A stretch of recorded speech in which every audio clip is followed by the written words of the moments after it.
യന്ത്രത്തകരാറ് സംഭവിച്ച മലപ്പുറം ജില്ലയിൽ പുതിയ വോട്ടിംഗ് യന്ത്രങ്ങൾ നൽകുകയും വോട്ടെടുപ്പ് പുരോഗമിക്കും എന്ന തരത്തിലേക്ക് പോകുന്നു. ബാഹ്യ ഇടപെടൽ ഇല്ലാതെ യന്ത്രത്തിൽ പ്രസ് എറർ ഉണ്ടാകില്ല എന്നാണ് തെരഞ്ഞെടുപ്പ് കമ്മീഷന്റെ സ്ഥിരീകരണം വന്നിരിക്കുന്നത്. തൃശൂർ ജില്ലയിലും 20ഓളം കേന്ദ്രങ്ങളിൽ ഇത്തരത്തിൽ യന്ത്രത്തകരാറുകൾ സംഭവിച്ചതായും റിപ്പോർട്ടുകൾ പുറത്തുവരുന്നു. മണിക്കൂറുകൾ പിന്നിട്ട് കഴിയുമ്പോൾ 24%, ഏറ്റവും കൂടുതൽ പാലക്കാടും ഒപ്പം തന്നെ പത്തനംതിട്ടയിൽ ഏറ്റവും കുറവും വോട്ടിംഗ് ശതമാനം രേഖപ്പെടുത്തുന്നു. വോട്ടെടുപ്പ് പുരോഗമിക്കുകയാണ്. അനിഷ്ട സംഭവങ്ങൾ വലിയ തോതിലൊന്നും റിപ്പോർട്ട് ചെയ്യപ്പെട്ടിട്ടില്ല. ഈ നിമിഷങ്ങളിൽ വരെ ഞങ്ങളുടെ പ്രതിനിധികൾ വിശദമായ റിപ്പോർട്ടുകളാണ് 7 ജില്ലകളിൽ നൽകുന്നത്.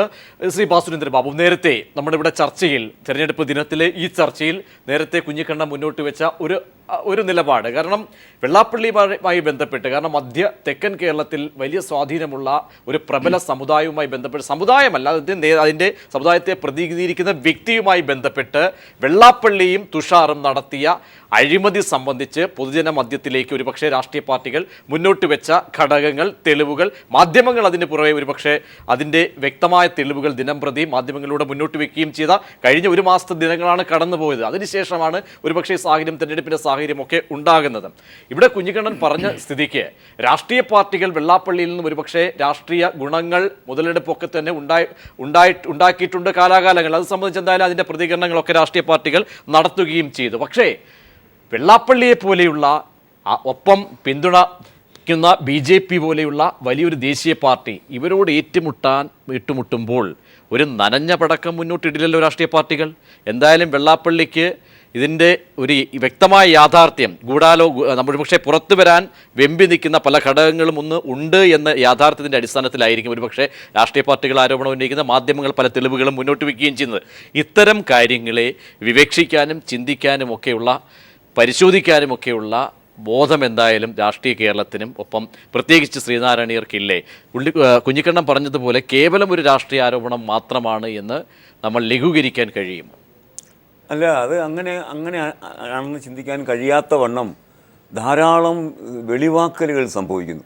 ഇപ്പം കുഞ്ഞിക്കണ്ണൻ മനസ്സിലാക്കേണ്ട ഒരു കാര്യം, ജയിലിൽ കിടക്കുന്ന ഒരാളാണ് പറയുന്നത് താൻ കൂടി അറിഞ്ഞുകൊണ്ടാണ് ചില കൊലപാതകങ്ങൾ നടന്നത് എന്നും, അപ്പോൾ അത് വിളിച്ച് പറയേണ്ടി വരുന്ന ഒരു ഗതികേട് തനിക്കിപ്പോൾ സംഭവിച്ചത്. 10 ലക്ഷം രൂപയുടെ കാര്യം പോട്ടെ, അതിനേക്കാൾ വലുത് ജീവൻ തന്നെ നിലനിൽക്കുമോ എന്ന ആത്മരക്ഷാ ഭയം, അതൊക്കെയാണ് എന്നൊക്കെ പറയുമ്പം അതിനെ നമ്മൾ ഒരു രാഷ്ട്രീയ കളി എന്ന നിലയ്ക്ക് തള്ളിക്കളയരുത്. കാര്യം ജയിലിൽ കിടക്കുന്ന ഒരാൾക്ക് വലിയ പരിമിതികളുണ്ട്. ആ പരിമിതിയെ ഉല്ലംഘിച്ചുകൊണ്ട് ചില കാര്യങ്ങൾ പറയാമെന്ന് തീരുമാനിക്കുന്നത് ആ വിഭാഗവുമായി ബന്ധപ്പെട്ട് എവിടെ വെച്ചും അപകടം സംഭവിക്കാൻ വധിക്കപ്പെടാം എന്ന നിലയ്ക്ക് ഒരു അന്തരീക്ഷം നിൽക്കുന്നു എന്നതാണ്.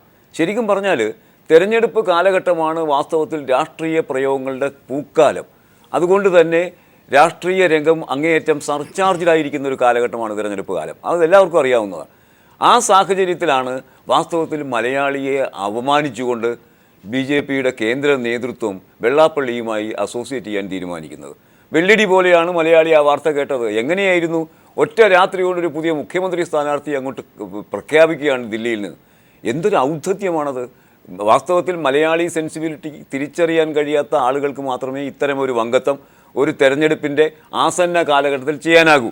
കാരണം വെള്ളാപ്പള്ളി നടേശനെ സംബന്ധിച്ച് മെച്ചപ്പെട്ടൊരു പ്രതിച്ഛായ സംസ്ഥാനത്ത് നിലനിൽക്കുന്നില്ല, ജനങ്ങളുടെ ഇടയിൽ നിലനിൽക്കുന്നില്ല എന്ന കാര്യം ആർക്കാണ് അറിഞ്ഞുകൂടാത്തത്?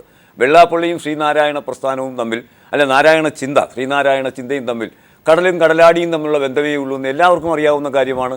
അദ്ദേഹം സത്യത്തിൽ SNDP പ്രസ്ഥാനത്തിനകത്ത് നടപ്പാക്കിക്കൊണ്ടിരുന്ന ഗുണ്ടാ പ്രവർത്തനങ്ങളുടെ ഒരു വെളിവാക്കൽ മാത്രമാണ് നടന്നത്. ഒരു സമുദായത്തിനകത്ത് നിന്നത് ചെയ്യുമ്പോൾ ആ സമുദായത്തിൻ്റെ മാത്രം പ്രശ്നമാണ്. പക്ഷേ ഇപ്പോഴതങ്ങനെ അല്ലാതായി തീർന്നു.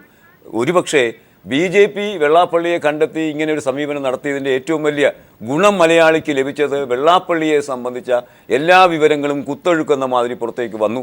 അതിന് ഈ TV തന്നെയാണ് ഏറ്റവും വലിയ പങ്കും വഹിച്ചത് നമുക്കറിയാം. അങ്ങനെ ഒരു അന്തരീക്ഷം സൃഷ്ടിക്കുന്നത് വഴി സ്വാഭാവികഗതിയിൽ മോഡി ഫാക്ടർ അടക്കമുള്ള കാര്യങ്ങൾ വെച്ച് മുന്നോട്ട് പോകാവുന്നൊരു സാധ്യതയെ BJP തന്നെ ഇല്ലാതാക്കുകയാണ് ചെയ്യുന്നത് എന്നാണ് എനിക്ക് തോന്നുന്നത്. കുഞ്ഞിക്കണ്ണന് തെരഞ്ഞെടുപ്പ് കഴിയുന്നിടത്തോളം ഇത് പറയേണ്ടി വരും. തെരഞ്ഞെടുപ്പൊന്ന് കഴിഞ്ഞോട്ടെ സജീഷ്, ഞാൻ ഉറപ്പിച്ച് പറയാം, വെള്ളാപ്പള്ളി നടേശൻ അല്ലെ വെള്ളാപ്പള്ളിമാരുമായുള്ള ഈ ബന്ധമുണ്ടല്ലോ, ആ ബന്ധം നമുക്ക് ഒഴിവാക്കാമെന്നായിരുന്നു. അതൊരു നല്ല കാര്യമായിരുന്നില്ല